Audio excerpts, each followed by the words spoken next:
Good afternoon, everyone. How are you guys doing today? All right, that's great. My name is Dolores McDaniel, and I am a security officer back in Detroit. Is there anybody in the house of Detroit? All right. Is there anyone else here trying to form a union as well? Okay. Well, that's my purpose for being here today as well. Now, I had an opportunity recently to do a walk-a-day with the candidate. And this candidate came to my home. We talked and everything. Afterwards, we caught the city bus down to my job. Once we arrived there, she wasn't allowed into the building. That's unacceptable. How do you not allow a United States Senator into the building? So that was, of course, due to my employer, Secure America, and their entity, Bedrock. So, yes, I know. So without further ado, I would like to introduce that candidate to you. That candidate is Senator Kamala Harris. How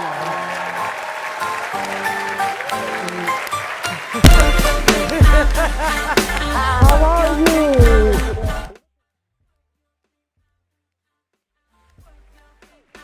There's so many girls, I hear you've been running from the beautiful queen that you can be becoming. You can look in my palm and see the storm coming. Read the book of my life and see I've overcome it. Just because the length of your hair ain't long, and they often criticize you for your skin tone. Wanna hold your head high, cause you a pretty woman. Get your runway. Hey, everybody. It's good to be in the House of Labor. Thank you all for your work. Dolores, so we had quite a day. As she said, we met up at her apartment. And Dolores works a long day. She works a long day. She gets up at the crack of dawn. She gets ready. Walks down the street to that bus station and the bus stop, and then on that bus for 2 hours. She works for a major company and is so dedicated. Like, when you talk with Dolores about her work, you would think it's her personal building, because she takes the work seriously, because she takes a sense of pride in the fact that it is a reflection of her skills and her commitment. But yet, they're not letting them organize. But yet, she's paid substandard wages. But yet, she doesn't have the benefits of all that should come with the dignity of work and a recognition of the value of that work and all the wages and benefits that should result and flow from that value. And so I was there with her. We walked. We met with some of the other folks who work in the building. And I'm just here at SEIU to say this. I have always stood with you. You have always stood with me. I fully intend to be elected the next president of the United States, and I will stand with you every day of the week. And here's the thing. As far as I'm concerned, there is a lot at stake, including Dolores and her work and her life. And I'm going to tell you why I'm running for president. In this election cycle, I believe justice is on the ballot. I believe justice is on the ballot, and my entire career has been about fighting for justice and equality for everybody. Justice is on the ballot. When the family that owns Walmart makes more in 60 seconds than the average family makes in a whole year. Justice is on the ballot when minimum wage in most states is poverty wages. Justice is on the ballot when the 60 biggest corporations of America paid no taxes last year. Who here paid no taxes last year? Justice is on the ballot when our babies, elementary, middle, high school students, are afraid to go to school in the event that there may be a mass shooter roaming the hallways of their school, but these people who have no courage in Washington, D.C. can't push through smart gun safety laws. Justice is on the ballot When we have had a system of mass incarceration in the United States of America, we are incarcerating more human beings than any other country around the globe, and we have a criminal justice system that has been all too long informed by racial bias and must be reformed. And I know I am uniquely able to do that. Justice is on the ballot when we have got a corrupt man occupying our house, which is the White House, and walking around as basically an indictment, walking around in a red tie.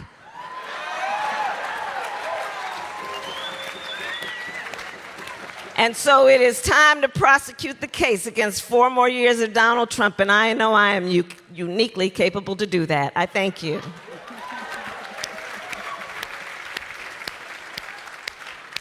Thank you, Senator Harris. We have a question right here.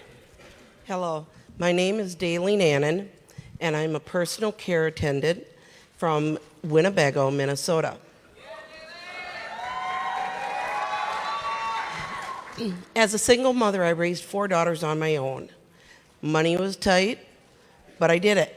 If something got done, it was because I did it, and I didn't hire someone. Yeah. So that makes it now where I can do any kind of electrical job. I can plumb. I can build anything you want. All right. And I bring those skills into my job, and I am a home health aide. Yes. And with that, I take care of 4 different people. I work 7 days a week. Yes. And I work 12-hour days. And the skills that I bring with me, I give my clients the best quality of life that they can have.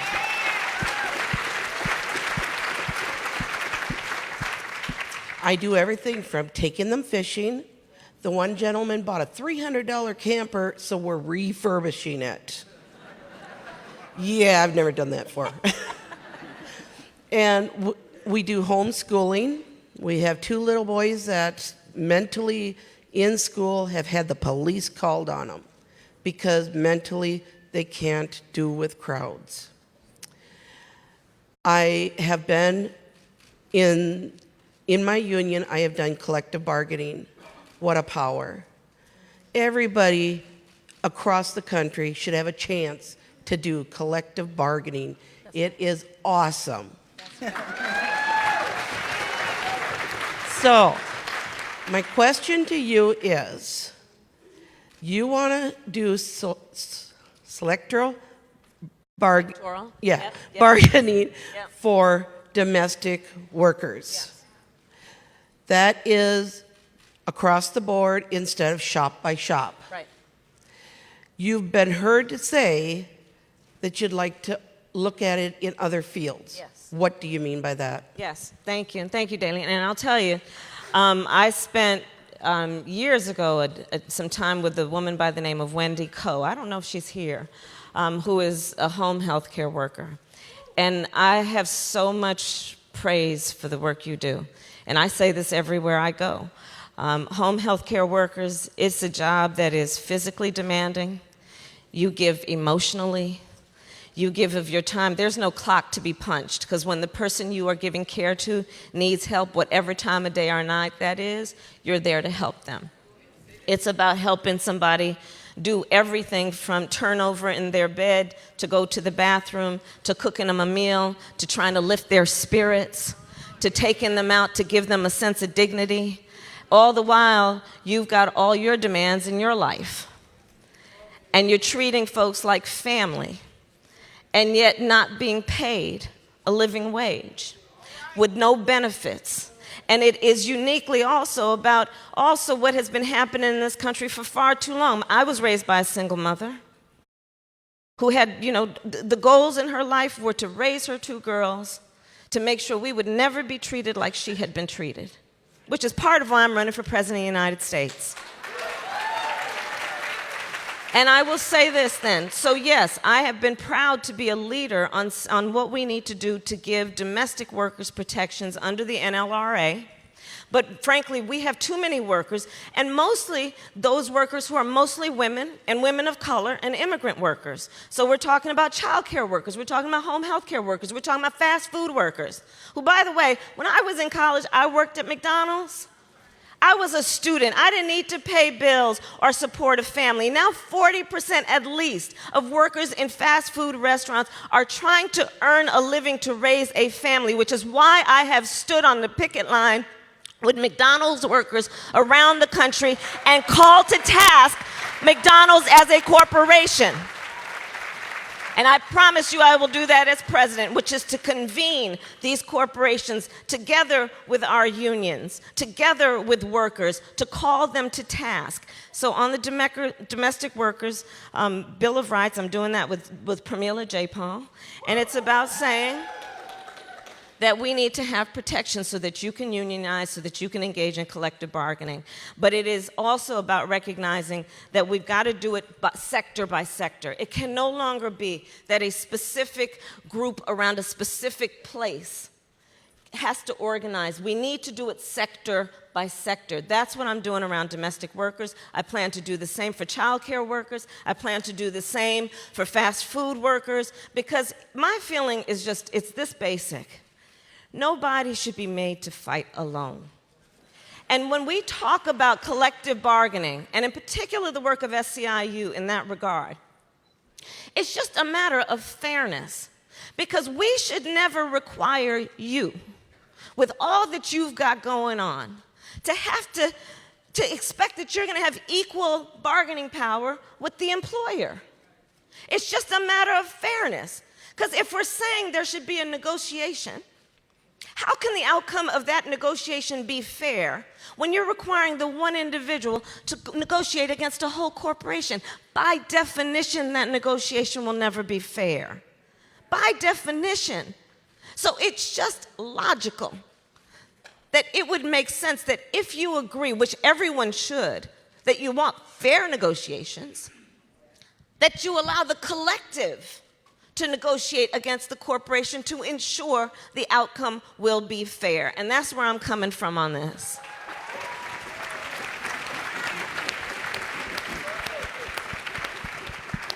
Thank you, Senator Harris. We have another question. Good afternoon. Good afternoon. My name is Tim Maddox, and I'm LAX worker, wheelchair attendant for 25 years at LAX, and a proud member of SEIU USWW. I want to thank you for your support Wednesday when we stood up to the airlines. And I want to just give you a little story about working at LAX. We workers at LAX are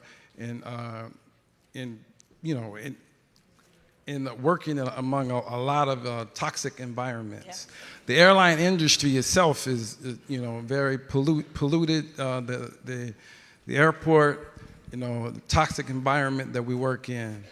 Not only are we dealing with smelling the jet fumes, the exhaust from the planes, and on the airfield there's many vehicles, but also the traffic that comes in and out of LAX. I live 3 miles east of there in Inglewood, which also intersects with the 405 freeway off of Century Boulevard.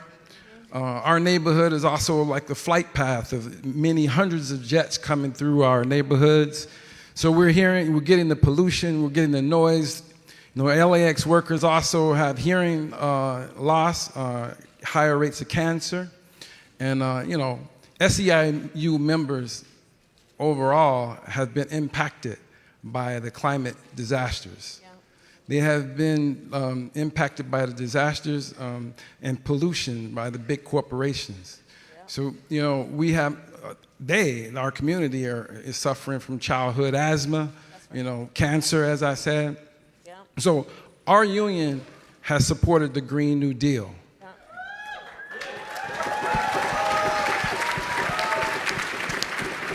We wanted to support the Green New Deal as a means of being able to save our climate, but also deal with the economic inequality that faces our community of color. we can bring these green new jobs to help, bridge the gap of the racist inequality that exists in our system. That's right. And, the rules are not working, the way they should be. Not for our planet, not for our working class people. Yeah. So my question to you is how would you lead on climate issues? Yep. How would you lead on them in a way that can address like environmental racism? Yep. And also be able, in environmental racism, and also turn the tide and dealing with our climate issues. That's right. And our broken economy. That's right. That's right. That's right. And it was great to stand with you and all of the brothers and sisters that day. And Rev was out there. It was a good morning. Judge me by my record. So even back when I was district attorney of San Francisco, I started an environmental justice unit. Now this was back in the old days of 2003 that I was elected. And I started an environmental justice unit because I was all too aware that a community that I cared deeply about, which is Bayview Hunters Point in San Francisco, a community that has an average household income of $15,000 and had been long a dumping ground for businesses. And so I started a whole unit back then that was about prosecuting the polluters, because let's be clear about something. When we're talking about this issue of the climate crisis, indeed we have to talk about change in human behaviors. My Green New Deal, for example, says by 2030 we will have carbon net neutral electricity. By 2045 we'll have a clean economy. By 2035 we will have electric school buses because too many of our babies are smelling those fumes in those school buses. All of that is true, that we need to deal with those things and invest in renewable energy.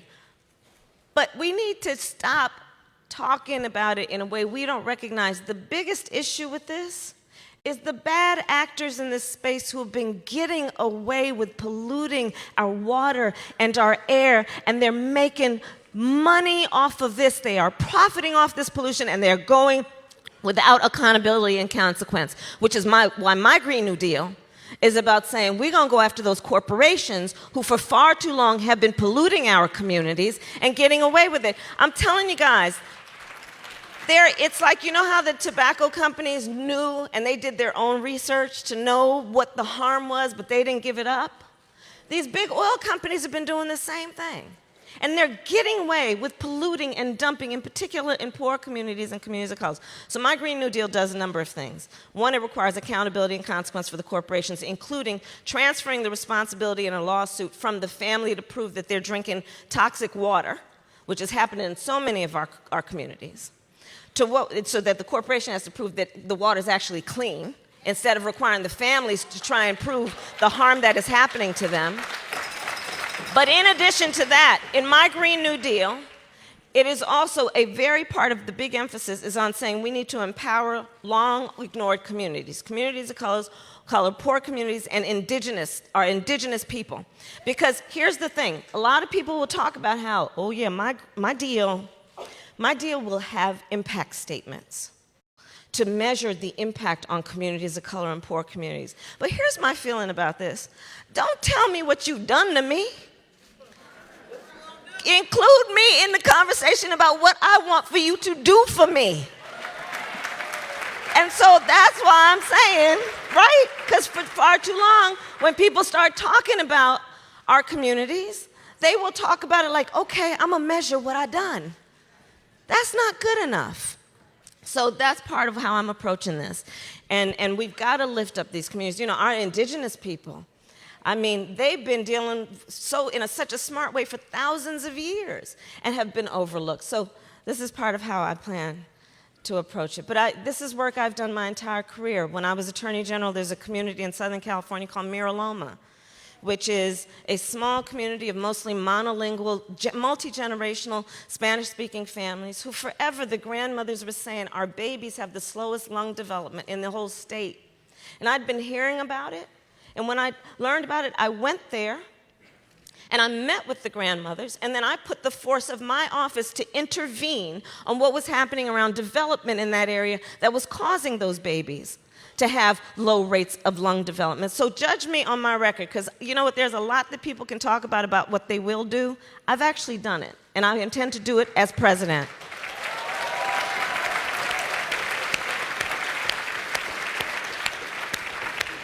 We have a question over at mic 2. Hello, Senator Harris. Hey, Tom. My name is Deborah Dawson. I'm from Georgia. I'm 58 years old. I've worked at Marshall's Distribution Center for over 36 years. I am a proud member of SEIU, Workers United, Local 1997, Southern Region.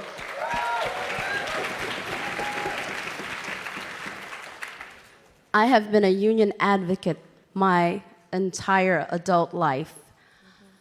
My mother worked for a union company.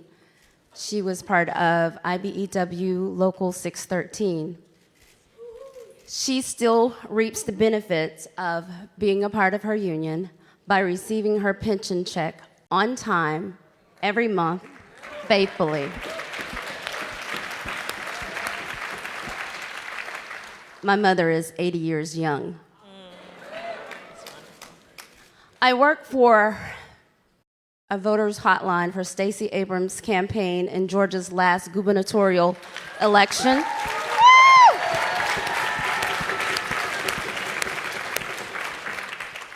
I was amazed at the amount of calls that I received from voters who had stood in lines for long periods of time, only to be devastated by finding out they had been purged from the voters list. From voters that stood in line and discovered they were in the wrong polling place. We also received calls from absentee voters that wanted to know if their votes had been accepted. Some of them were not. For some people, attempting to vote has been such a difficult, defeating experience that they've lost faith in our system. I know. There are too many people wanting to get richer while the poor gets poorer. Senator Harris, we want our voters' rights honored and protected. We want to make sure that wherever we go to vote, that our voice is heard. What would you do, no matter where a person lived or the language they spoke or the color of their skin, to ensure confidence in our democracy? Yeah.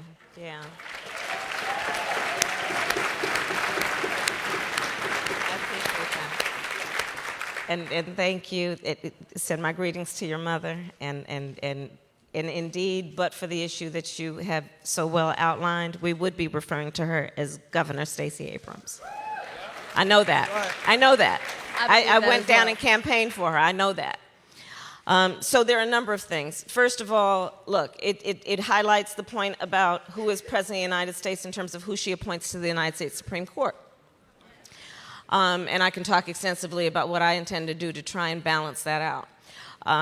It is about the fact that in 2013, this court gutted the Voting Rights Act, and immediately after, at least 24 states started putting in place, through their state legislatures, laws that were intended to exclude folks from voting, black folks, students, Latinos, all across, Native Americans. And in fact, in North Carolina, there was a case where the Court of Appeals said that with surgical precision, that state passed those laws to exclude black folks from voting.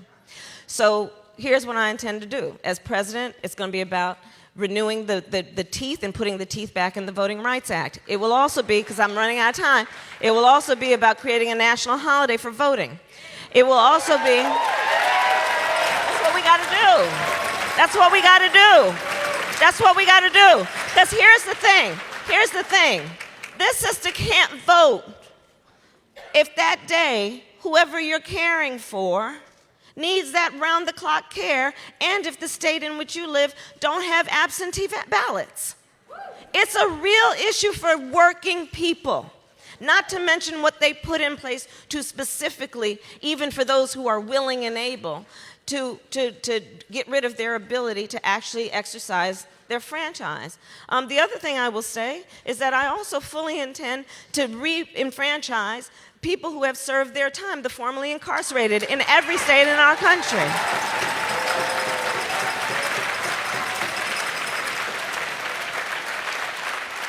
But this is a real issue. And then I'm just going to add to the topic one other piece, because it's an important piece that I think we all know. Look, the fact is, Russia interfered in the election in 2016. Okay, hold on though. Here's the point I want to make. So I'm actually the only one on the debate stage who serves on the Senate Intelligence Committee. So let me just tell you that you should believe everything you have publicly heard about what they did. Because here's what they did. Russia, a long-standing adversary, decided we want to make them weaker, right? The United States. Well, we can't build an army to do that, but what we could do is recognize that one of America's greatest strengths when we walk in a room around the globe is that we can hold up our chin and say we are a democracy, right? Flawed though we may be, imperfect though we may be. We can do that. It gives us strength. So they say, let's go after that. Let's knock that down a bit.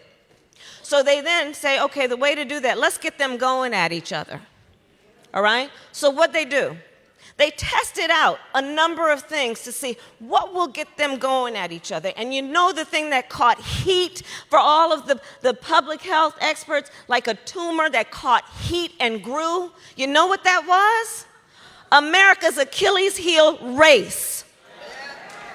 Race. They played us. They played us, and they are going to do it again, and they've already started. So I say this because there is so much power in this room let's deal with unfortunately I'm using the word classic voter suppression, but let's also recognize that in this election in 2020, they're going to try and play us through social media, getting us going at each other on the issue of race, and we got to see it when we see it. And we got to remind our folks, don't buy into that. You know, like the whole thing with Colin Kaepernick? Remember bend a knee? That wasn't really a thing. It wasn't really a thing. And then there were bots ginning that up and got people going. And heat attracts heat. Remember that. We know that because that's what we do. Heat attracts heat. And so I implore all the leaders here, let's also think about, as we leave this moment, what we're going to do in this election, to recognize it when it's happening and ask our members and our families and friends to focus on truth and not what's going to be manipulation. But I appreciate you. Thank you. Thank you. Thank you. So you have 1 minute for a close. Okay, 1 minute. All right. I want to deal with an elephant in the room, which is really a donkey in the room, in my opinion. And it's the issue of electability. It's a conversation that has come up in this campaign and often has been directed at my campaign. And the conversation goes something like this. Oh, I don't know if we're ready to nominate somebody like her, a woman of color. That they say, you've heard it in the press, oh, you know, I like her, but I don't know if the rest of the country is ready for that. Oh, maybe it's not her turn. Maybe it's not her time. And here's what I want to say, SEIU. I have heard this conversation every single time I have, and now here's the operative word, won.